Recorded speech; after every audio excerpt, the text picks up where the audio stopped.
Le Seigneur soit avec vous. Évangile de Jésus-Christ selon saint Luc. Gloire à toi. En ce temps-là, Jésus prit avec lui Pierre, Jean et Jacques, et il gravit la montagne pour prier. Pendant qu'il priait, l'aspect de son visage devint autre, et son vêtement devint d'une blancheur éblouissante. Voici que deux hommes s'entretenaient avec lui. C'étaient Moïse et Élie, apparus dans la gloire. Ils parlaient de son départ qui allait s'accomplir à Jérusalem. Pierre et ses compagnons étaient accablés de sommeil. Mais restant éveillés, ils virent la gloire de Jésus et les deux hommes à ses côtés. Ces derniers s'éloignaient de lui quand Pierre dit à Jésus, « Maître, il est bon que nous soyons ici. Faisons 3 tentes, une pour toi, une pour Moïse et une pour Élie. » Il ne savait pas ce qu'il disait. Pierre n'avait pas fini de parler qu'une nuée survint et les couvrit de son ombre. Ils furent saisis de frayeur lorsqu'ils y pénétrèrent. Et de la nuée, une voix se fit entendre. « Celui-ci est mon Fils, celui que j'ai choisi. Écoutez-le. » Et pendant que la voix se faisait entendre, il n'y avait plus que Jésus seul. Les disciples gardèrent le silence, et en ces jours-là, ils ne rapportèrent à personne rien de ce qu'ils avaient vu. Acclamons la parole de Dieu. Seigneur Jésus.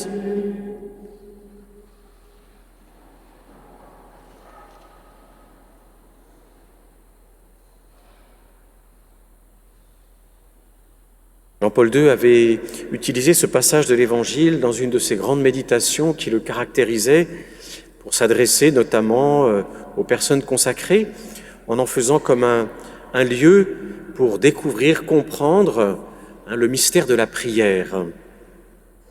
Et on voit que, à l'intérieur de ce mystère de la prière, si on reçoit ce passage de cette façon, où il y a beaucoup de choses qui ne sont pas faciles. D'abord, quand on a pu aller en Terre Sainte et qu'on connaît un peu cette montagne, on sait que c'est une montagne qu'il est fatigant de gravir. Elle est pentue, il faut un moment pour monter. En général, ceux qui, plutôt que de prendre les voitures, choisissent de monter à pied, quand ils arrivent en haut, comprennent pourquoi les apôtres étaient fatigués dans l'Évangile. Et pourquoi, à un moment donné, il nous est dit, ils étaient accablés de sommeil. Et donc, voilà, accompagner Jésus dans la prière, c'est déjà se laisser emmener. Il ne va pas nous emmener sur un bord de plage, il gravit la montagne. Donc il nous invite déjà, et d'entrée de jeu, pour entrer dans ce mystère de la prière, à faire un effort, à nous préparer à un effort, à ne pas avoir peur de l'effort.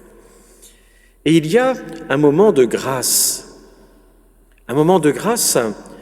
qui, dans l'Évangile, correspond à cette transfiguration. Jésus va laisser transparaître devant ses apôtres quelque chose du mystère de sa divinité, de resplendir à leurs yeux, et puis soudain, dans ce dialogue avec Moïse et Élie, qui apparaissent dans la gloire, laisse les apôtres saisis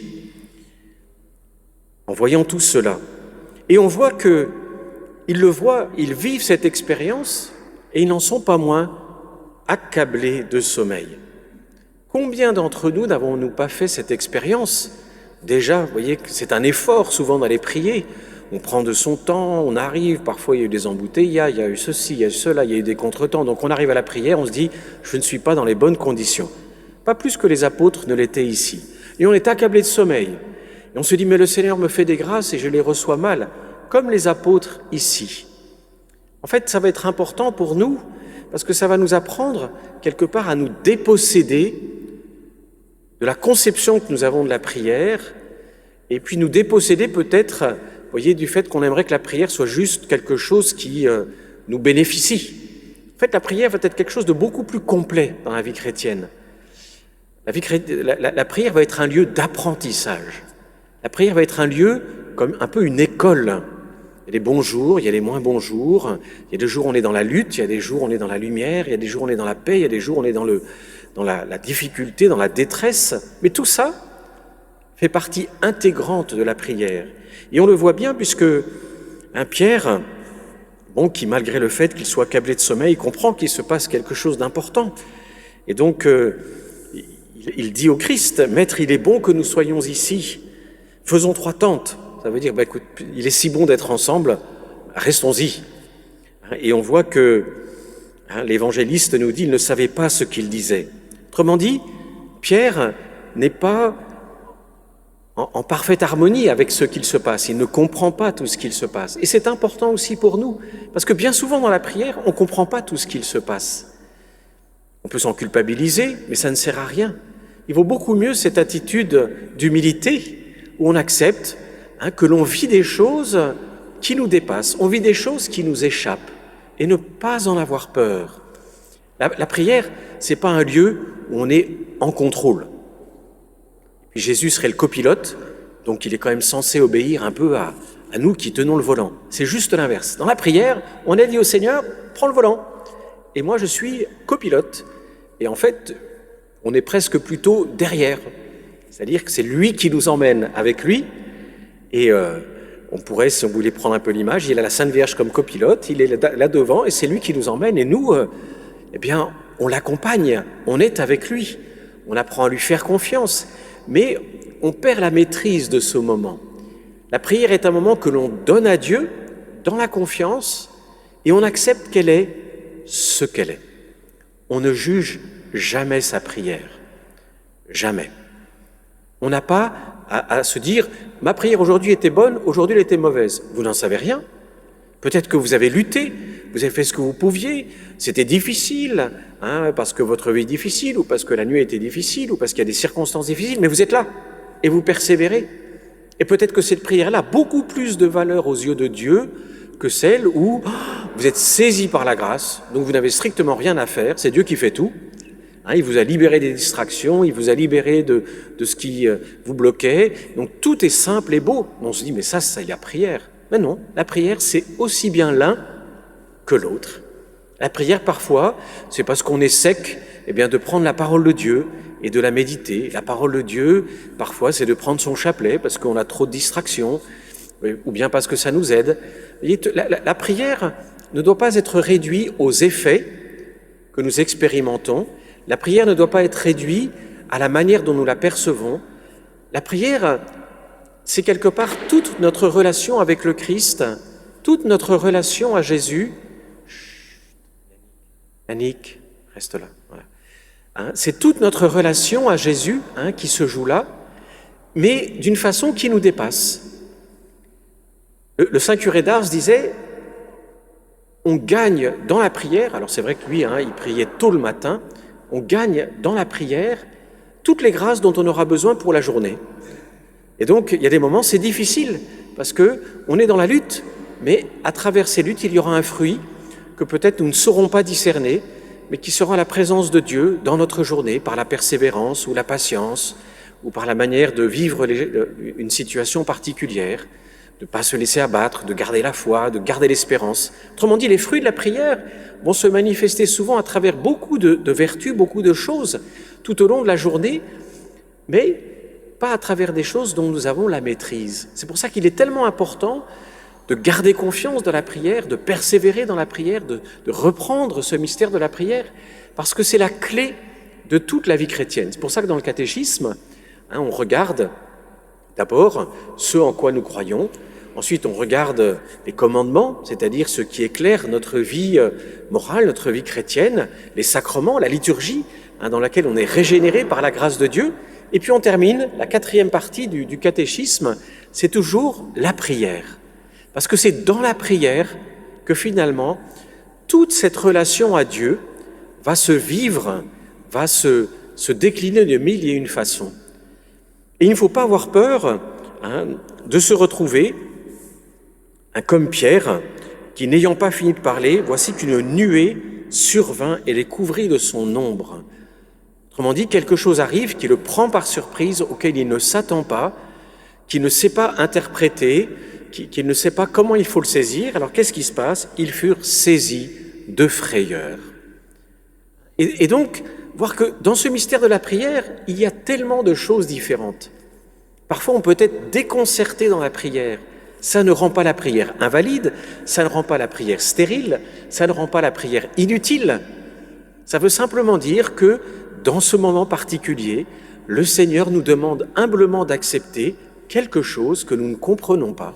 Et parfois, le fait dans la prière d'accepter ce que l'on ne comprend pas va nous aider à accepter dans notre journée ou dans notre semaine des choses que nous ne comprenons pas.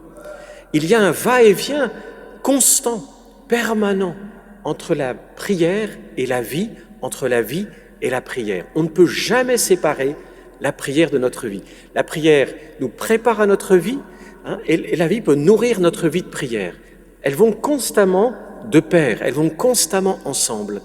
Aussi, c'est important, peut-être à la lumière de ce passage, de prendre la résolution de ne jamais juger notre prière au ressenti que nous en avons. Si nous sommes heureux, tant mieux. Si nous en retirons de la joie et de la paix ou de la consolation, bénissons le Seigneur. Mais ça n'est pas parce que on peut en retirer aussi des moments plus difficiles qu'elle n'a pas de valeur. Encore une fois, elle peut avoir autant de valeur et peut-être parfois aux yeux du Seigneur plus de valeur quand on a accepté humblement de lutter, d'être là, de persévérer, alors que on ne se sent pas bien, alors qu'on peut même parfois se sentir très mal. Et le Seigneur va donner une fécondité à cette prière dans la vie que bien souvent nous ne savons pas toujours discerner, parce que quand le Seigneur nous porte de façon discrète, quand le Seigneur nous fortifie de façon discrète, on n'identifie pas toujours justement que le Seigneur est là et que c'est lui qui nous porte, que c'est lui qui nous aide, que c'est lui qui nous soutient et qu'en réalité, c'est lui qui, à travers les efforts que nous faisons, est là pour nous accompagner. Donc finalement, ce mystère de la prière, il nous invite, et c'est la partie finale de cet évangile, à écouter le Christ. À écouter le Christ qui nous parle, et comme nous l'avons dans les évangiles, il y a bien des paroles, les paroles sont nombreuses que le Christ nous a données. Il y a des paroles que l'on aime, des paroles qui nous touchent, des paroles qui nous nourrissent, il y a des paroles qui nous déconcertent, il y a des paroles que nous ne comprenons pas, il y a des paroles qui parfois nous découragent, il y a des paroles qui parfois nous font fermer la Bible en se disant si c'est ça, c'est pour une autre fois. Mais tout ça fait partie de l'écoute du Fils et tout ça fait partie de la prière. Écouter le Fils, recevoir Jésus, Fils bien-aimé du Père, c'est accepter qu'il y ait tout cela dans notre écoute de la parole de Dieu. C'est aussi accepter qu'il y ait tout cela dans le mystère de notre vie de prière. Et accepter que la prière est un chemin. C'est pas simplement un temps que l'on donne à Dieu, c'est aussi un chemin que l'on vit ensemble, avec le Seigneur. Et il y a des moments que l'on va mieux saisir, mieux comprendre, et d'autres que l'on va moins bien comprendre. Mais ce n'est pas grave. Et peut-être, retenez ceci, ne jamais juger votre prière selon les apparences. Ne jamais juger votre prière selon les apparences. Notre prière, c'est un moment donné à Dieu, gratuitement, généreusement, elle est toujours féconde dans notre vie, même si on ne sait pas toujours le voir, le discerner, concrètement, dans les événements, et la manière dont nous vivons les événements de notre vie. Alors persévérons dans la prière, apprenons même à devenir plus réguliers dans la prière, c'est ce que le Carême nous invite à faire, nous reprendre notre vie de prière, ou bien la diversifier, ou bien la qualifier, d'une manière ou d'une autre, mais surtout l'approfondir, en ayant cette confiance profonde que notre prière est toujours féconde, qu'elle est toujours entendue du Seigneur, et qu'elle porte toujours des fruits abondants, encore une fois, même si nous ne savons pas toujours les discerner. Amen.